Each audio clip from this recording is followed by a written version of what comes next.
नमस्कार, मी सुगंधा आणि आपण पाहतात माझे यूट्यूब चॅनल सुगंधा घडी टॉक्स. माझ्या चॅनलमध्ये आपणा सर्वांचं हार्दिक स्वागत आहे. मित्र, आपल्याला माहितीच आहे की मुंबईतला हिरे बाजार हा सुरतकडे स्थलांतरित झाला. मोठा गाजावाजा करत या हिरे बाजाराचं सुरतला स्थलांतर करण्यात आलं. याआधी मुंबई ही हिरा बाजाराचं आर्थिक केंद्र मानलं जात होतं. सुरतला स्थलांतर झाल्यानंतर सुरत डायमंड बोर्स हे आर्थिक केंद्र बनेल असं म्हटलं जात होतं. मात्र आता या हिरे बाजारातल्या व्यापाऱ्यांची गाडी ही पुन्हा मुंबईकडे वळण्याची चिन्ह आहेत.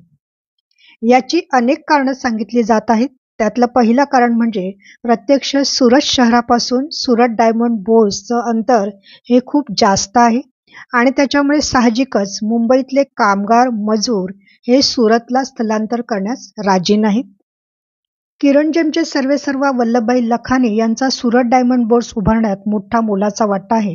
मात्र मुंबईच्या व्यापाऱ्यांनी असहकार पुकारल्यामुळे आता लखानी देखील आपला व्यवसाय हे मुंबईकडे वळवण्याच्या तयारीत आहेत. याचं कारण तिथे पुरेशा वाहतूक सुविधा देखील नाहीत आणि साहजिकच त्यामुळे कामगार मजूर आणि हिरे व्यापारी देखील तेथे स्थलांतर करण्यास राजी नाही आणि त्यामुळे या हिरे बाजाराच्या उत्पन्नात मोठी आर्थिक घट झालेली आहे.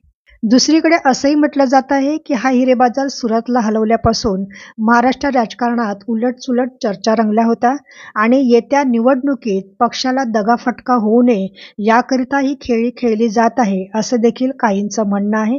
कारण ऐन निवडणुकीच्या तोंडावरच हा हिरे व्यापार मुंबईला हलवण्याची तयारी सुरू आहे. मित्रो, हा व्हिडिओ तुम्हाला कसा वाटला? आवडला असेल तर लाईक करा, कॉमेंट करा, शेअर करा आणि असेच नवनवीन व्हिडिओ तुमच्यापर्यंत आणण्यासाठी माझ्या चॅनेलला सबस्क्राईब करा आणि बेल आयकॉनवर क्लिक करायला मात्र विसरू नका. पुन्हा भेटूया नवीन विषय घेऊन नवीन व्हिडिओ. तोपर्यंत धन्यवाद.